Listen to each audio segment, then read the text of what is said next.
Your Ricoh printer is not printing? Here's how to fix it in under a minute. First, make sure your printer is powered on and check for any warning lights or paper alerts. Open the print queue and cancel any stuck print jobs.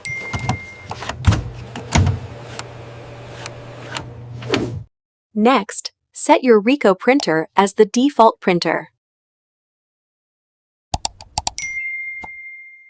Turn off Use Printer Offline and make sure printing isn't paused.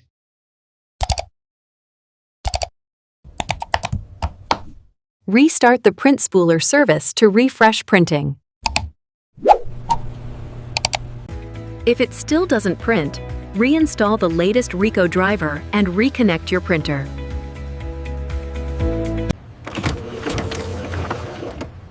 And that's it, your Ricoh printer should be printing again.